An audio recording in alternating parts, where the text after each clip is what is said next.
हे अर्जुन, इसमें आश्चर्य की क्या बात है? इस युद्ध में मैं तुम्हारा सारथी हूं और तुम मेरे महारथी हो।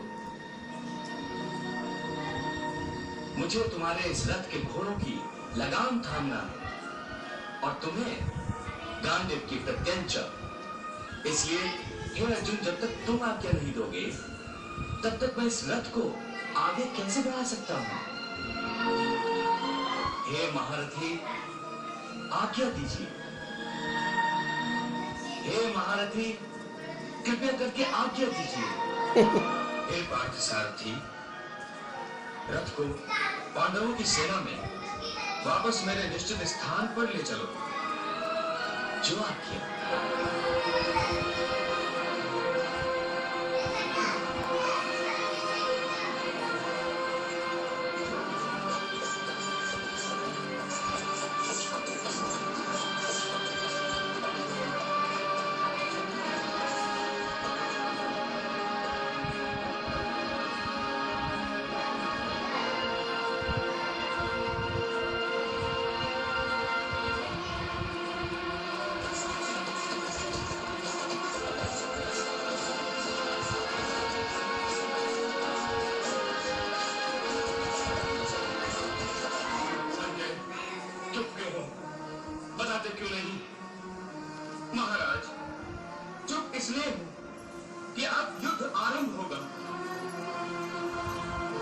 संहार होगा क्योंकि अर्जुन अपने स्थान पर पहुंच गया है और महाराज युधिष्ठिर अब युद्ध के लिए संकेत देंगे।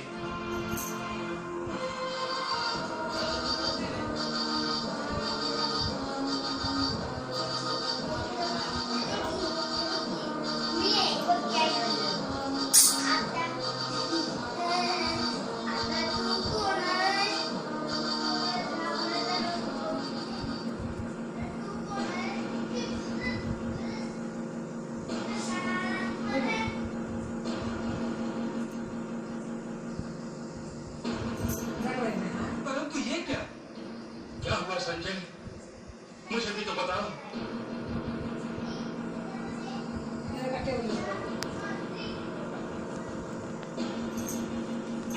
महाराज, ये तो अनहोनी हो रही है।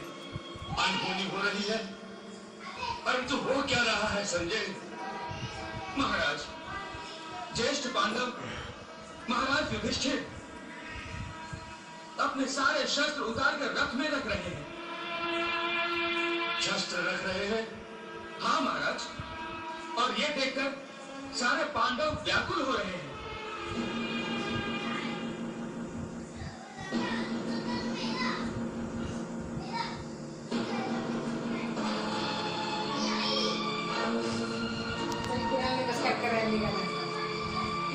महाराज युधिष्ठिर अब अपने रथ से उतरकर कौरवों की सेना की ओर बढ़ रहे हैं। कौरवों की सेना की ओर बढ़ रहा है? भ्राताश्री, भ्राताश्री, इसका अर्थ है अब युद्ध नहीं होगा।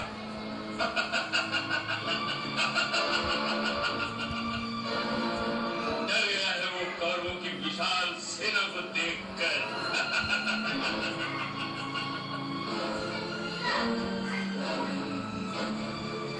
इसीलिए अपनी जान बचाने के लिए अवश्य दुर्योधन से क्षमा की याचना करने जा रहा है।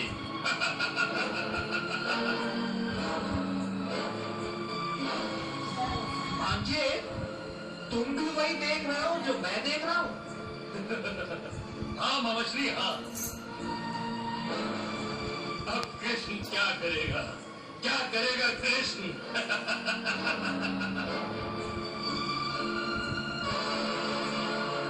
युधिष्ठिर को नई गीता सुनाएगा।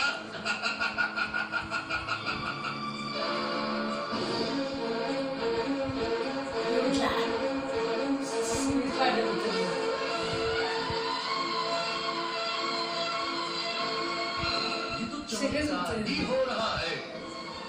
युधिष्ठिर हम कौरवों के सामने हाथ जोड़े आ रहा है।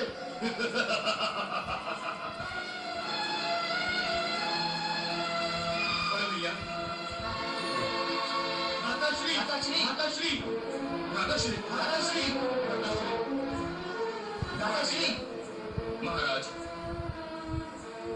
आप हमारे बड़े भाई होकर हम सबको छोड़कर शत्रुओं की ओर क्यों जा रहे हैं? अरे जिस सेना में दुर्योधन, कृपाचार्य, द्रोणाचार्य और भीष्म पितामह जैसे योद्धा हो, उससे युद्ध करने का साहस तो कोई मूर्ख ही कर सकता है। हाँ, इस युधिष्ठिर को ना तो जुआ खेलना आता है, ना युद्ध लड़ना। युद्ध से पहले ही घबरा गया। क्षत्रियों के नाम पे बटता है युधिष्ठिर। हाँ, आपने तो सारे शस्त्र भी रख दिए। यूं हथियार डालना उचित नहीं है महाराज। आखिर हम क्षत्रिय योद्धा। हे भरत श्रेष्ठ, आखिर आपके मन में क्या है? मैं बताता हूँ युधिष्ठिर के मन में क्या है। युद्ध से डरकर दुर्योधन की शरण में जा रहा है वो कायर।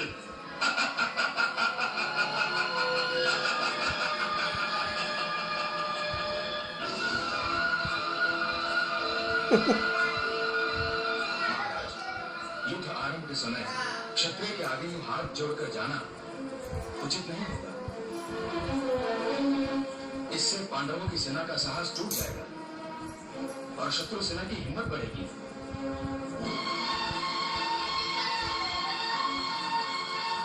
हाँ महाराज, वापस चलिए और युद्ध करने का संकेत दीजिए। नहीं,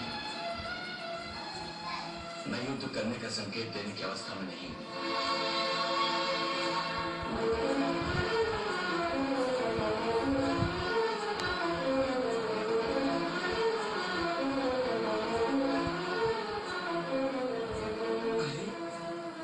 तुम सब लोग मुंह लटकाए क्यों खड़े हो?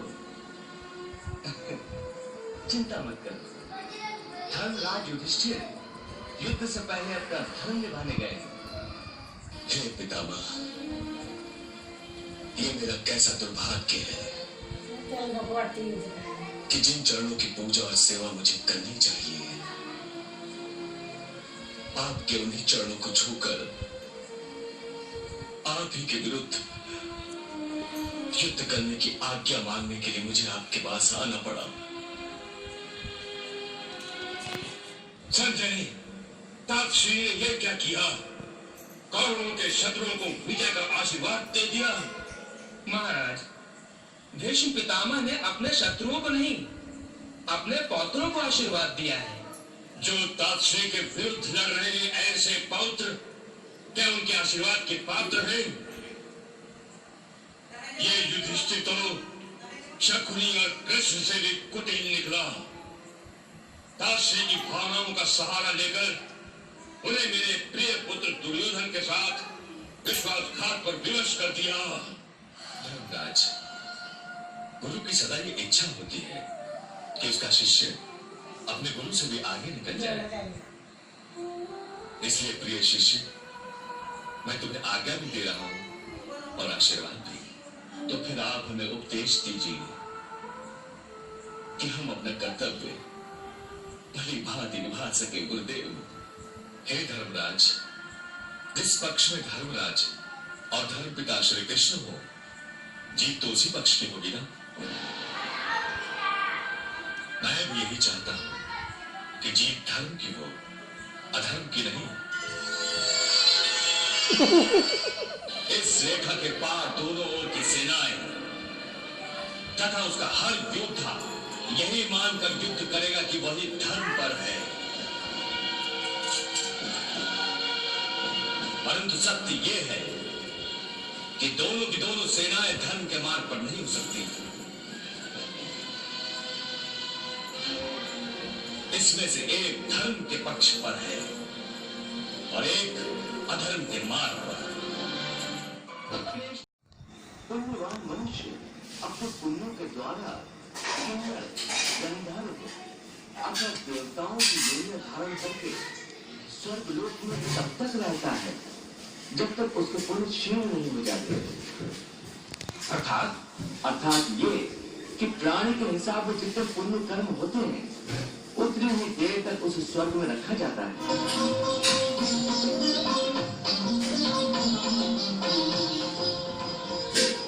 जब पुण्यों के फल की अवधि समाप्त समाप्त हो जाती है तो उसे फिर पृथ्वी लोक में वापस आना पड़ता है और मृत्यु लोक में पुनर्जन्म धारण करना पड़ता है। प्राप्त पुण्य कृताम लोकान उष्यत्वा शाश्वती समान शुचीनाम श्रीमताम गेहे योग दृष्टो अभिजायते। परंतु स्वर्ग लोक में मनुष्य के पुण्य क्यों समाप्त हो जाते हैं?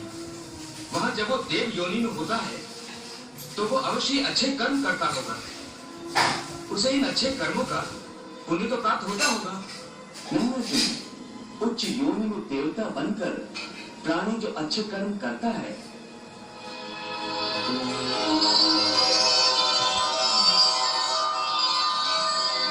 नीच योनि में जाकर प्राणी जो क्रूर कर्म करता है उन कर्मों का उसे कोई फल नहीं मिलता।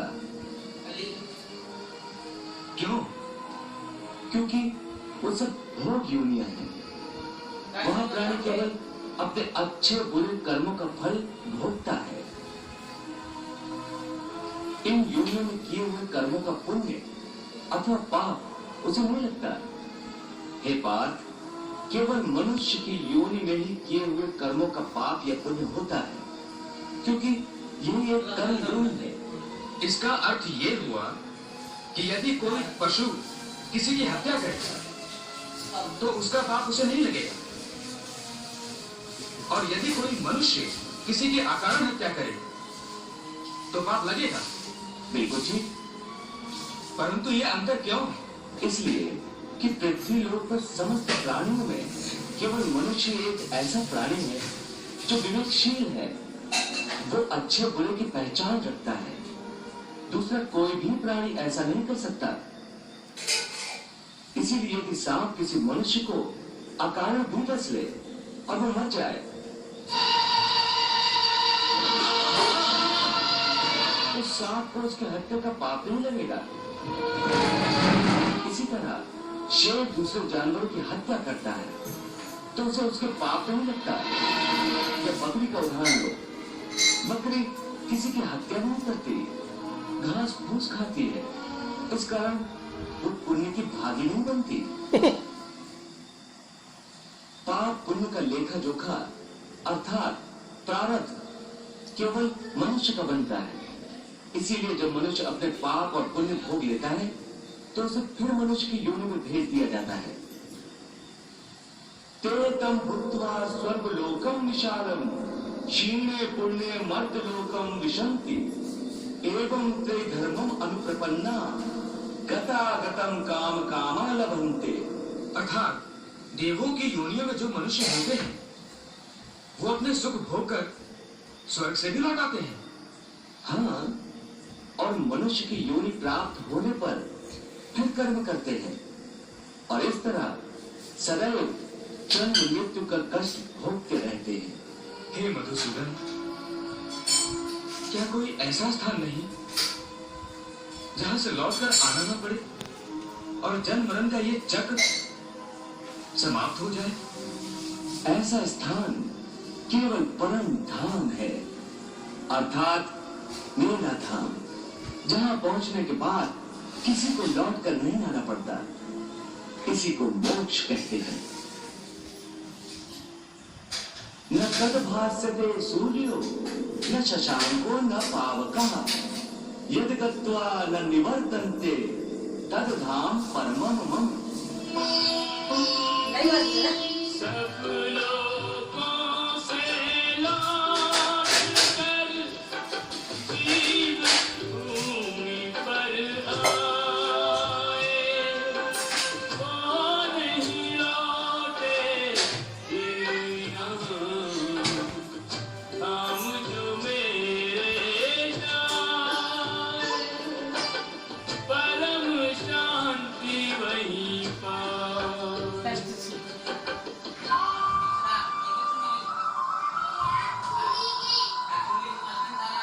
हे अर्जुन, मनुष्य जन्म का प्रधान उद्देश्य मोक्ष प्राप्त करना है और ये मोक्ष केवल मनुष्य योनि द्वारा ही प्राप्त हो सकता है। इसीलिए मनुष्य के शरीर को मोक्ष का द्वार कहा जाता है। हे अर्जुन, मानव शरीर बड़ी मुश्किल से मिलता है। इसे यूं ही गंवाना नहीं चाहिए। देवता भी मानव शरीर की आकांक्षा करते हैं, परंतु मनुष्य की विडंबना यही है कि वो इस शरीर को अर्थात मोक्ष के अवसर को गंवाता रहता है। सारी आयु भोग विलासों में बिताता है, यहाँ तक कि जब शरीर छूटने का समय आता है तब भी वासना उसका पीछा नहीं छोड़ती।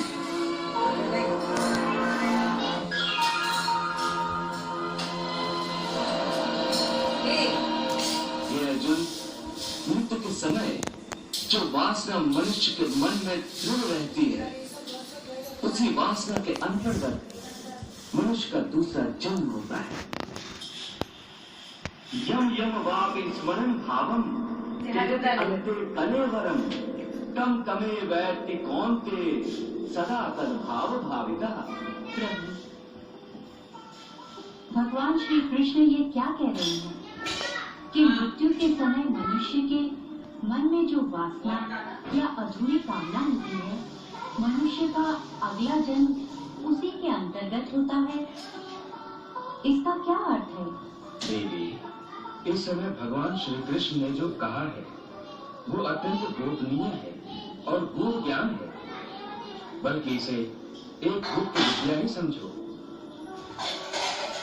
जिसे ये विद्या आ जाए उस प्राणी को बड़े सहज तरीके से मोक्ष मिल जाता है।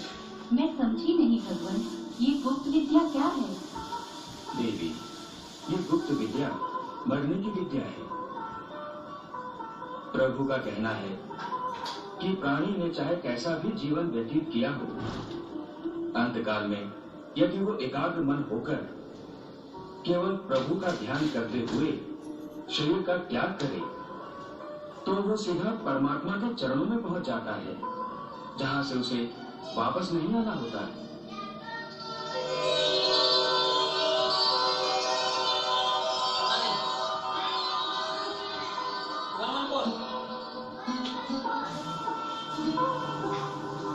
अंतमता सोई गता, अर्थात मृत्यु का क्षण बड़े महत्व का क्षण होता है। इस क्षण में प्राणी जिस बात का ध्यान करता है उसी के अनुसार उसे दूसरा जन्म प्राप्त होता है। भगवान, इस गूढ़ बात को कोई उदाहरण देकर समझाने की कृपा करें। देवी, इस संबंध में महर्षि जड़भरत से अच्छा क्या उदाहरण हो सकता है? जड़भरत उस बच्चे से उनका मन इतना लग गया था कि हर समय उन्हें हिरण के बच्चे की ही चिंता लगी रहती थी।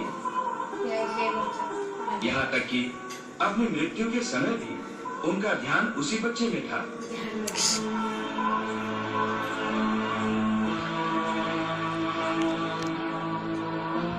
भरत मुनि का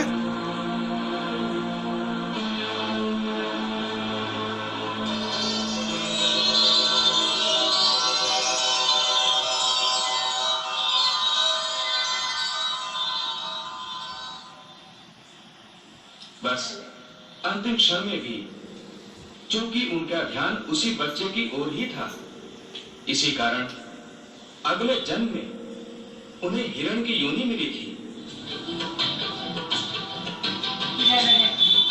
प्रभु, मृत्यु के समय का इतना महत्व क्यों होता है? देवी, मनुष्य की मृत्यु का समय मोक्ष का अवसर होता है। ऐसे समय में यदि मनुष्य अपने विधाता से मिलन के बदले उसकी माया के मोह में पड़ा रहे तो ये विधाता का अपमान जैसा ही है।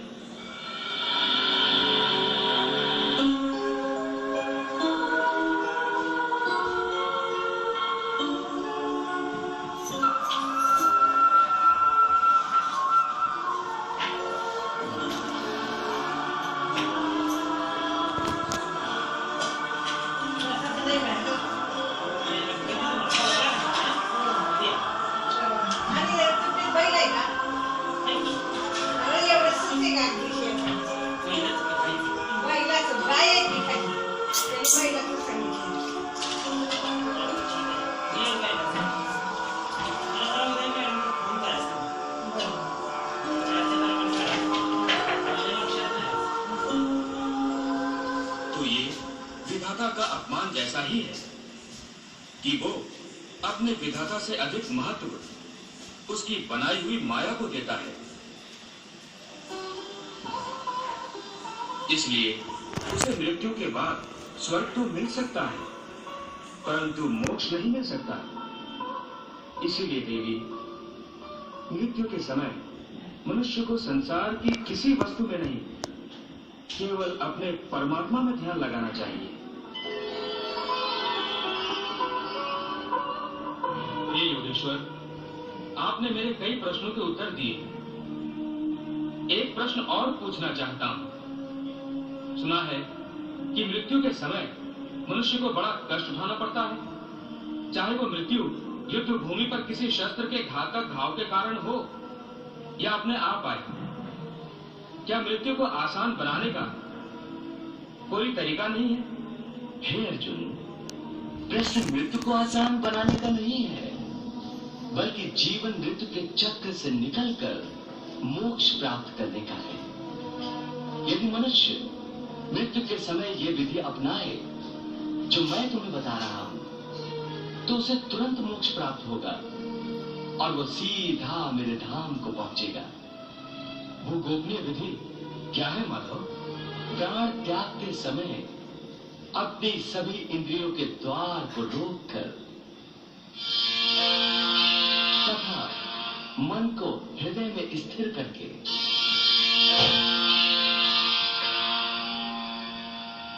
और प्राण को मस्तिष्क में स्थापित करके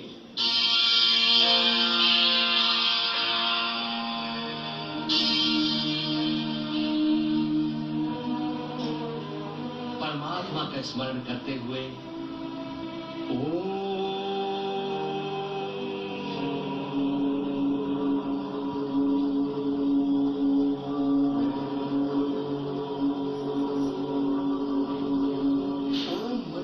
उच्चारण करे तो वो मनुष्य जीवन भर कितना ही पापी क्यों न रहा हो, उसे मोक्ष अवश्य प्राप्त हो जाएगा। ऐसा दुराचारी पापात्मा जन्मों जिसने पाप कमाए,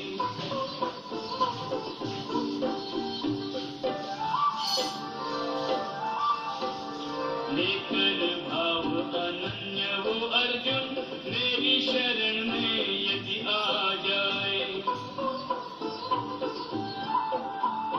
धर्मात्मा हो जाए उसी क्षण, धर्मात्मा हो जाए उसी क्षण जिस क्षण मुझ में चित्त लगाए, धर्मात्मा हो जाए उसी क्षण जिस क्षण मुझ में चित्त लगाए। मेरे भक्त का नाश न हो कभी, मेरी कृपा से मुक्ति वो पाए, मेरा आश्रित मेरी कृपा से शाश्वत शांति परम सुख पाए। हे भोलेनाथ, प्रभु श्री कृष्ण कह रहे हैं कि मृत्यु के समय ओम शब्द के उच्चारण से पापी मनुष्य की आत्मा को भी मुक्ति मिल जाती है। देवी, ओम केवल एक शब्द नहीं है, समस्त मंत्रों का शिरोमणि मंत्र है ओम।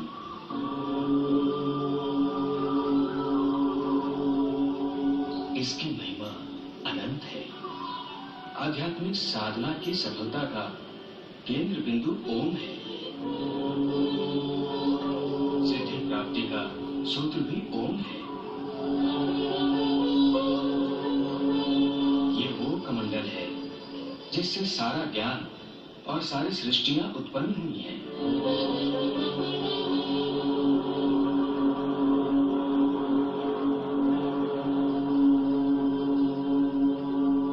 ओम की साधना ज्ञान और भक्ति के मार्ग को प्रकाशित कर देती है और अपने जीवन में ओम का उच्चारण करते रहने वाले प्राणी को सुख, समृद्धि, वैभव और वैराग्य प्राप्त होता है।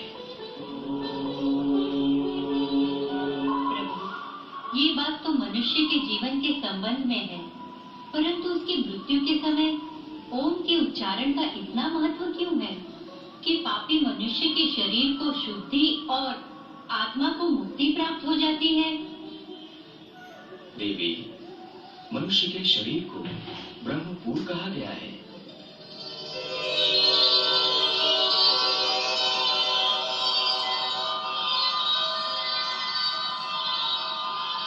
और मानव देह के भीतर हृदय कमल में आत्मा की दिव्य ज्योति प्रकाशित रहती है।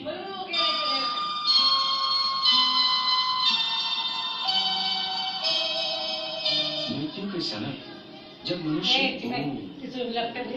प्रॉब्लेम झालाय म्हणतोय।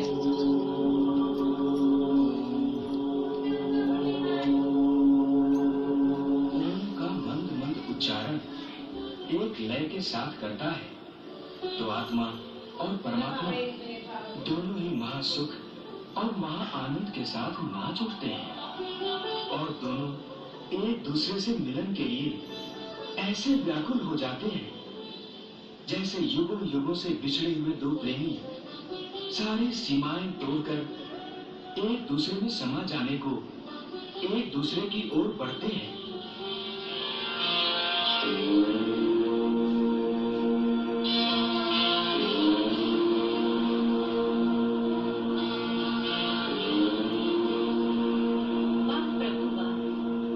परमात्मा से आत्मा के मिलन की इतनी सुंदर, इतनी मोहक व्याख्या की है।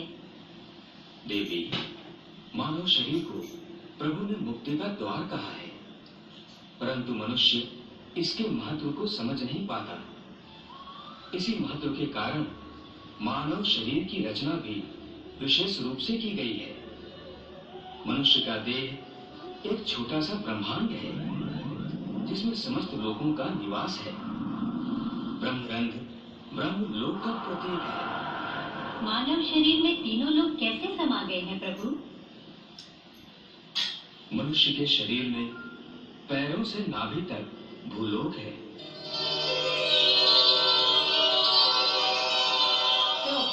नाभि से कंठ तक अंतरिक्ष तथा कंठ से कपाल तक स्वर्गलोक है और कपाल में महा, जन, तपा और सत्यलोक है। योगी जन मानव शरीर की इस बनावट को भली भांति समझते हैं, इसलिए वो देह त्यागने के समय प्राण को पहले ऊपर की ओर उठाकर कंठ में अर्थात अंतरिक्ष में ले आते हैं। कंठ के विशुद्ध चक्र से आज्ञा चक्र में ले जाते हैं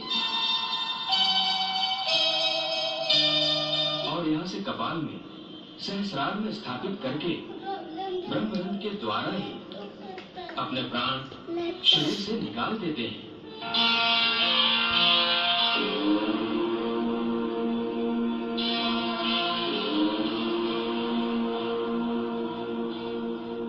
साधारण मनुष्य को इस विधि का ज्ञान नहीं होता, इसलिए उनके प्राण प्रायः दूसरे द्वारों से निकलते हैं।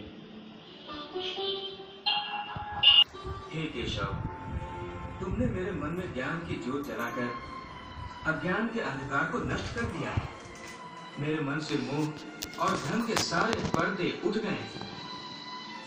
अब मैं अपने आप को तुम्हारी हर आज्ञा के अधीन करता हूँ। तुम्हारे मुंह से ये बात सुनकर मुझे परम संतोष हुआ है। मैं प्रसन्न हूँ अर्जुन, बहुत प्रसन्न हूँ। फिर यदि तुम्हारे मन में अब भी कोई शंका, कोई आशंका या कोई प्रश्न हो तो नहीं माधव। अब इस मन में कोई शंका, कोई आशंका, कोई संशय नहीं। मन में अब केवल विश्वास और श्रद्धा है। केशव, अब मुझे कुछ और नहीं पूछना, कुछ नहीं जानना। हाँ, मुझे अपना शिष्य समझकर तुम्हें यदि कोई अंतिम उपदेश देना हो तो उस प्रसाद को पाने के लिए मैंने अपने मन की झोली फैला रखी है। मुझे जिसके योग्य समझो वही अंतिम उपदेश प्रदान करो। सचमुच मेरा अंतिम उपदेश सुनना चाहते हो? हाँ केशव, अब तक जितना मैंने पूछा उतना ही तुम्हें बताया है। अब मैं चाहता हूँ कि मेरे प्रश्नों की सीमाओं से भी परे जो और है वो अपनी इच्छा से तुम मुझे बताओ। यदि वो जानना चाहते हो अर्जुन जो तुम्हारी बुद्धि और तर्क से परे है, तो सुनो। मेरा अंतिम उपदेश बस इतना ही है कि अब तक जो मैंने तुम्हें ज्ञान, कर्म अथवा योग आदि की शिक्षा दी है, वो सब भूल जाओ। सब पूजा की विधियों को, सब योग साधनों को और समस्त धर्मों को भुलाकर केवल मेरी शरण में इस प्रकार आओ जैसे कांटों से लहू लुहान और कीचड़ से लथपथ एक बालक रोता रोता भागकर अपनी मां की गोद में पनाह लेता है।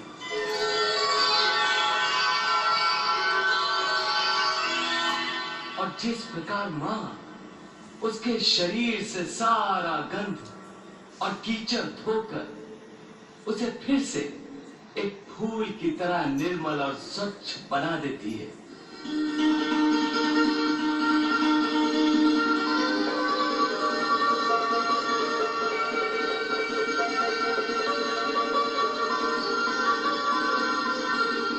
हे अर्जुन, उसी प्रकार मैं तुम्हारे समस्त पापों का मैल धोकर तुम्हें पाप मुक्त कर दूंगा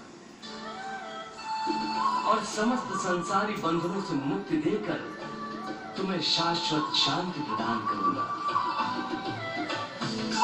इसलिए सर्वधर्मान् परित्यज्य मामेकं शरणं व्रज अहं त्वा सर्व पापेभ्यो मोक्षयिष्यामि मा शुचः। सब धर्मों के भेद भुला के एक मेरा शरणागत हो जा। मैं हर पाप से मुक्ति दूंगा, शोक न कर मेरी भक्ति में खो जा। शोक न कर मेरी भक्ति में खो जा। धर्म अधर्म के भेदों से ना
ये बात आप ही कह सकते हैं। इसके बाद और कुछ कहना बाकी नहीं रह जाता। आपकी जय हो प्रभु, आपकी जय हो।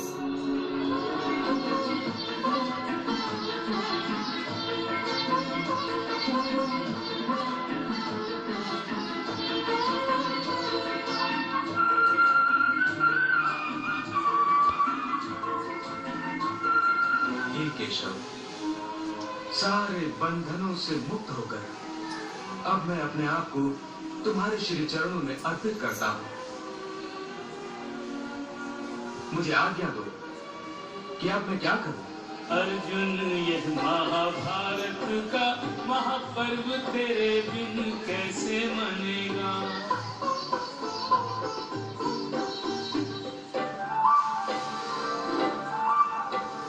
धर्म के युद्ध में मौन रहा तो फिर कब तेरा धनुष तनेगा।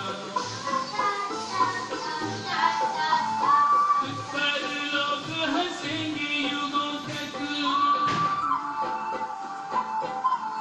तुझ पर लोग हंसेंगे युगों तक, तू ऐसी अपकीर्ति जनेगा। तुझ पर लोग हंसेंगे युगों तक, तू ऐसी अपकीर्ति जनेगा।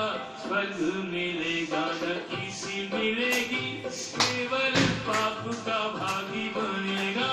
स्वर्ग मिलेगा न कीर्ति मिलेगी, केवल पाप का भागी बनेगा।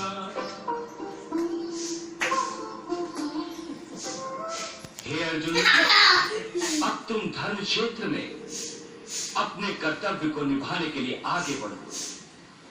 अपना गांडीव उठाकर उसकी प्रत्यंचा खींचो और अपने गांडीव की तड़कपार से युद्ध की घोषणा करो।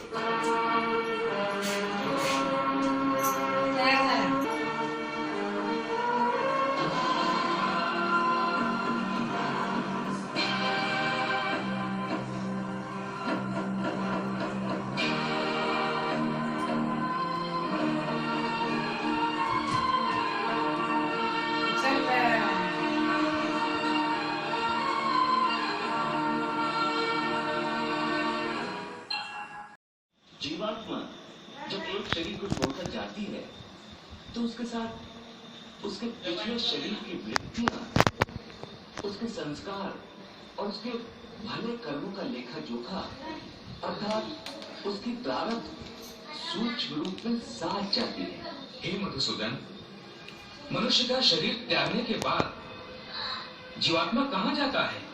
मानव शरीर के त्यागने के बाद मनुष्य को अपने प्रारब्ध अनुसार अपने पापों और पुण्यों को भोगना पड़ता है।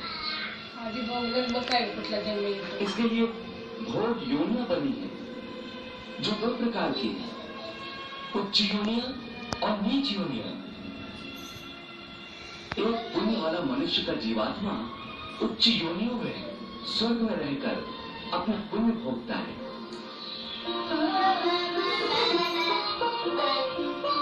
और पापी मनुष्य का जीवात्मा नीच योनि में नरक में रहकर अपने पापों को भोगता है।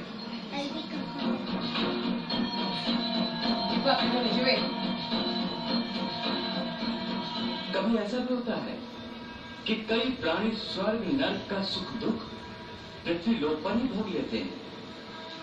इसी लोक में वो कैसे?